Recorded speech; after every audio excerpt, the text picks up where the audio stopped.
Dipastikan tak ada unsur pidana, polisi menghentikan penyelidikan kematian selebgram Lula Lava. Namun polisi beberkan temuan barang bukti tabung whipping atau nitrous oxide di kamar apartemen Lula.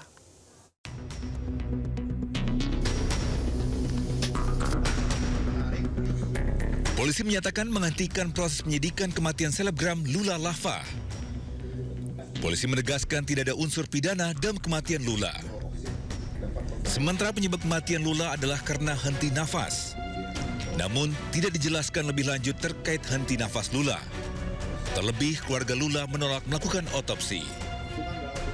Polisi juga membeberkan sejumlah barang bukti yang ditemukan di kamar Lula. Di antaranya obat-obatan dari rumah sakit, vape beserta cairannya, dan tabung whipping N20 atau nitrous oxide. Juga terima kasih kepada keluarga terdekat dari saudari LL yang mau dilaksanakan pengecekan tes DNA, karena di sini kami melihat ada barang-barang yang disentuh, dibawa oleh saudari LL yang kita pastikan bahwa barang-barang itu memang milik dari saudari LL. Jadi kita mendapatkan DNA pembanding dari keluarga terdekat. Lanjut. Ya, di sini ada barang-barang bukti yang tadi kita lihat, salah satunya adalah tabung pink. Nah, tabung pink ini akan menjadi banyak polemik di masyarakat. Apa isi kandungan tabung pink itu? Nanti dari pihak laboratorium forensik yang akan menjelaskan lebih lanjut apa isi kandungan dari tabung pink tersebut. Sementara itu, kekasih Lula yakni musisi Reza Arab datang ke lokasi setelah mendapatkan kabar Lula tak sadarkan diri. Reza yang datang bersama dokter pribadi berupaya memberi bantuan medis dan memastikan kondisi Lula. Adapun temuan darah di kasur Lula merupakan darah menstruasi Lula yang sudah ada sebelum Lula ditemukan meninggal dunia. Sebelumnya, Lula Lava ditemukan tak bernyawa di kamar apartemennya di Kebayoran Lama, Jakarta Selatan pada Jumat malam 23 Januari 2026 lalu. Jenazah Lula kemudian dimakamkan di TPU Rawa Terate, Jakarta Timur. Tim Liputan iNews melaporkan.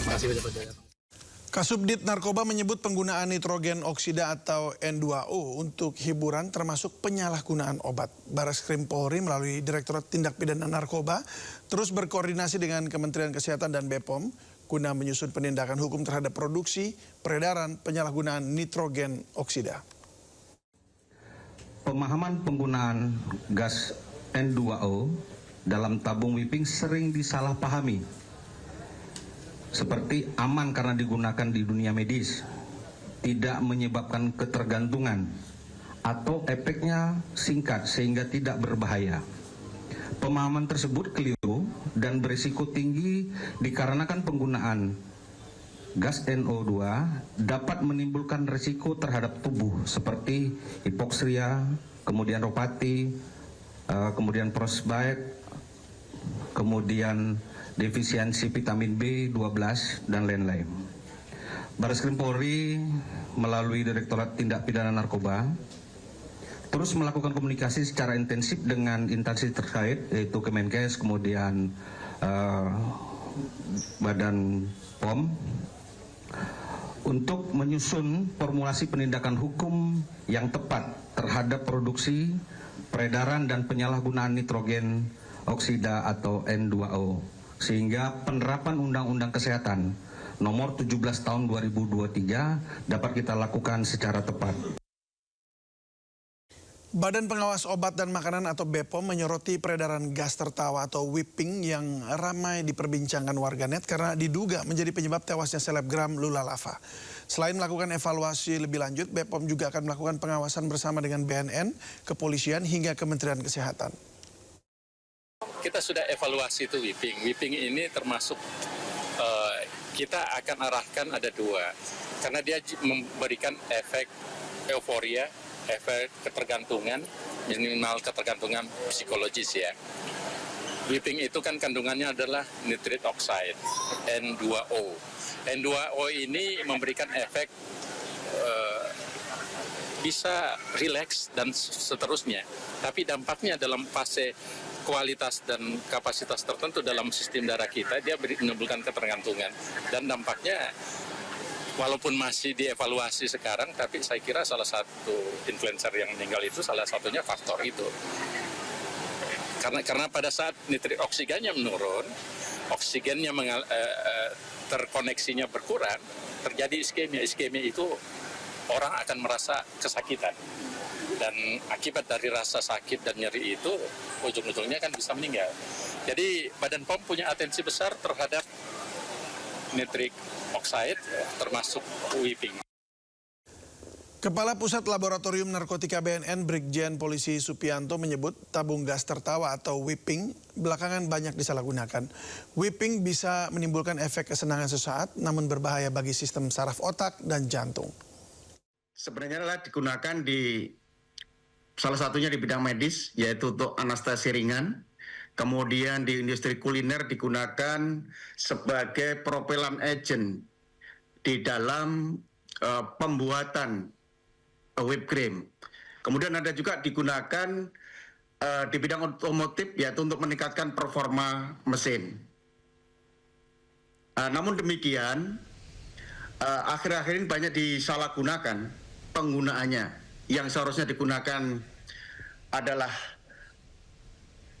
di bidang medis tadi seperti saya sampaikan untuk anestesi ringan, kemudian di bidang kuliner untuk sebagai propellant agent atau gas pendorong. Namun banyak dihirup langsung. Yang diinginkan adalah efek euforia sesaat. Sehingga kenapa dikatakan dia sebagai gas tawa, karena saat menghirup kemudian ini akan mempengaruhi sistem saraf pusat yang menekan sehingga merilis enzim dopamin yang membuat seseorang itu merasa senang, euforia yang sampai halusinasi seperti itu. Jadi hipoksia itu adalah kekurangan pasokan oksigen di dalam sistem saraf pusat kita. Itu bisa mempengaruhi fungsi saraf sehingga sel-sel di dalam sistem saraf itu akan mati dan tidak berfungsi lagi. Itu pertama. Yang kedua, bisa menyebabkan defisiensi vitamin B12, di mana ini akan menyebabkan sistem saraf itu menjadi terganggu, rusak dan bahkan rusak permanen. Nah, ini kalau orang sistem sarafnya rusak permanen, artinya dia akan bisa mengalami kelumpuhan. Kemudian yang ketiga adalah terkait dengan masalah kardiovaskuler atau jantung, di mana orang yang mengkonsumsi nitrous oxide atau gas tawa ini, dia akan mengalami detak atau irama jantung itu tidak beraturan. Nah, ini akan pertama parah manakala memang jantung seseorang itu sudah bermasalah. Polisi membeberkan rekaman CCTV aktivitas terakhir selebgram Lula Lava sebelum ditemukan meninggal dunia pada Jumat pekan lalu. Polisi mengungkap sehari sebelum meninggal dalam rekaman CCTV di apartemen di kawasan Jakarta Selatan, Lula terlihat masih melakukan aktivitas seperti biasa. Hingga hari berikutnya, kekasih musisi dan YouTuber Reza Arab itu tidak terlihat hingga malam hari. Hal tersebut membuat asisten rumah tangganya curiga hingga meminta pertolongan karena kamar Lula terkunci dari dalam. Ketika pintu berhasil dibuka, Lula ditemukan dalam kondisi terbujur kaku. Sang kekasih Reza Arab terlihat ikut membawa jenazah Lula dibawa ke rumah sakit. Saudara RA, yaitu pacar dari saudari LL, mendampingi di mana saudara RA, pacar dari saudari LL di sini sudah hadir bersama dengan tim dokter dari saudari C yang mencoba untuk menghubungi dokter kenalan dari saudari C. Dan alhamdulillah dokter juga sudah hadir di sini. Nanti akan memberikan kesaksian, memberikan penjelasan kepada rekan-rekan media. Pada saat pengecekan itu sudah dinyatakan saudari LL sudah meninggal, oleh karena itu saudari C lagi coba untuk menghubungi ambulans. Ambulans itu datang dan terlihat di sini ya, melalui lift barang terlihat saudara RA, yaitu pacar dari saudari LL, mendampingi, di mana jenazah saudari LL sini sudah masuk ke dalam kantong jenazah. Setelah ini untuk rumah sakit, kita menuju ke rumah sakit Fatmawati, yang dimana sudah kita mintakan keterangan juga klarifikasinya, keterangan dari Rumah Sakit Fatmawati bahwa kondisi saudari LL ini meninggal dunia dengan kehabisan nafas dan tidak ada tanda-tanda penganiayaan atau kekerasan. Keterangan saksi yang dihadirkan aktor Amar Zoni membuat Hakim Pengadilan Negeri Jakarta Pusat terkejut. Dalam keterangannya, saksi membongkar informasi alur peredaran narkoba di Rutan Salemba.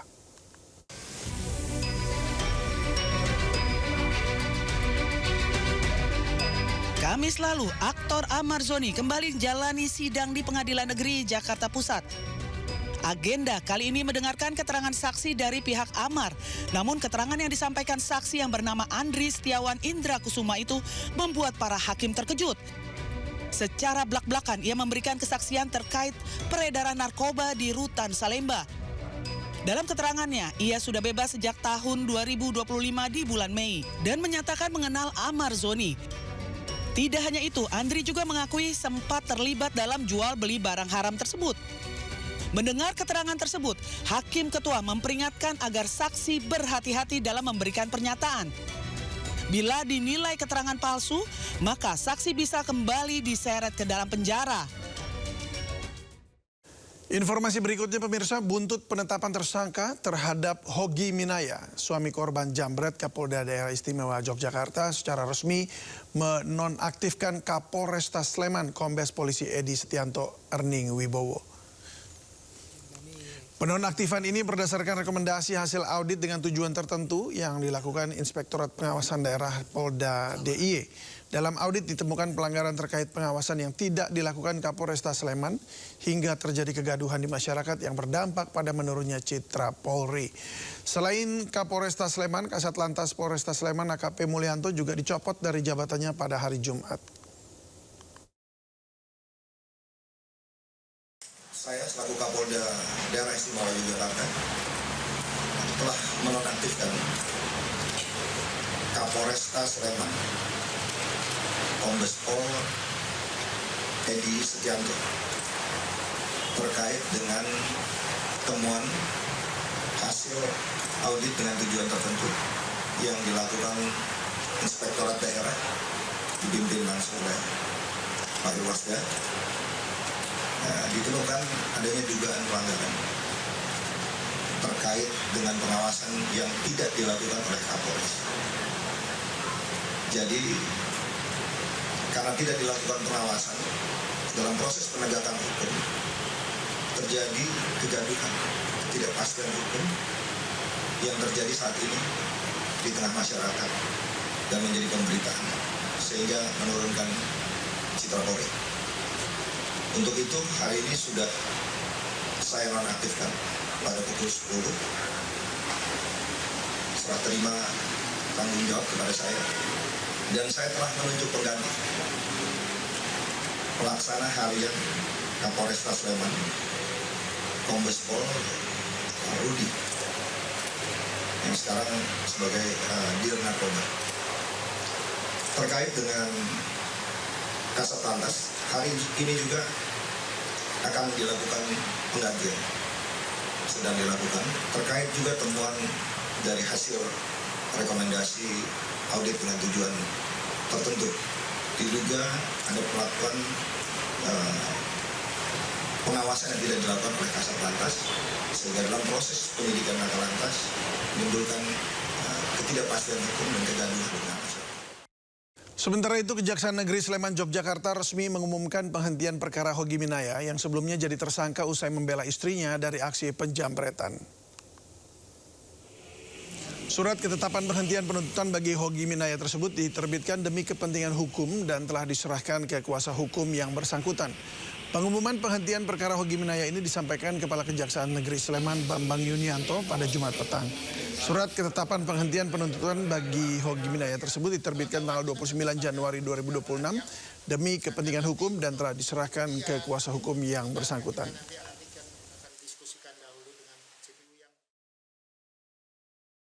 Pemirsa, waspada komplotan pelaku ganjal mesin ATM di Cempaka Putih, Jakarta Pusat. seorang wanita jadi korban hingga uangnya ratusan juta digasak pelaku. Dan saat beraksi, modus pelaku berpura-pura membantu korban.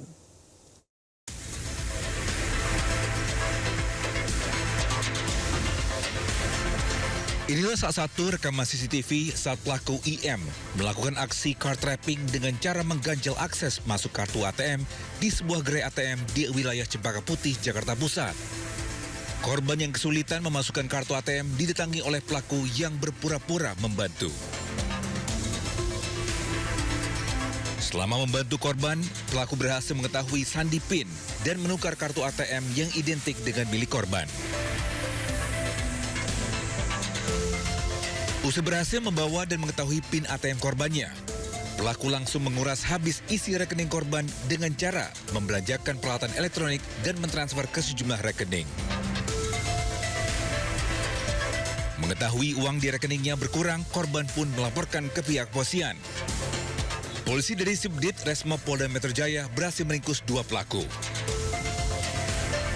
Pelaku IM ditangkap di wilayah Cikarang Utara, Bekasi, Jawa Barat. Sementara pelaku H ditangkap di wilayah Pademangan, Jakarta Utara. Kami dari Subdit Resmob di Treskrim Polda Metro Jaya berhasil mengamankan 2 orang pelaku spesialis ganjal ATM atau yang biasa kita sebut card trapping dengan kerugian korban mencapai 600 juta. Dapat kami sampaikan pelaku merupakan residivis dengan kasus yang serupa, yaitu ganjal ATM. Atas perbuatannya, kedua pelaku kini mendekam di rutan sementara Polda Metro Jaya dan disangkakan dengan pasal 477 KUHP dengan ancaman 17 tahun pidana penjara.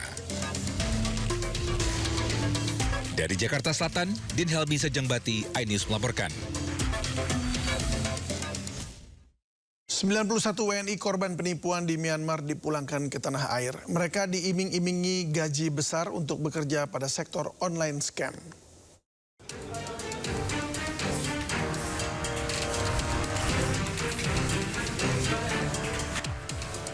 Pemerintah Indonesia melalui Direktorat Perlindungan WNI Kementerian Luar Negeri bekerja sama dengan KBRI Yangon dan KBRI Bangkok berhasil memfasilitasi kepulangan 91 WNI yang bekerja pada sektor online scam di Myanmar ke tanah air.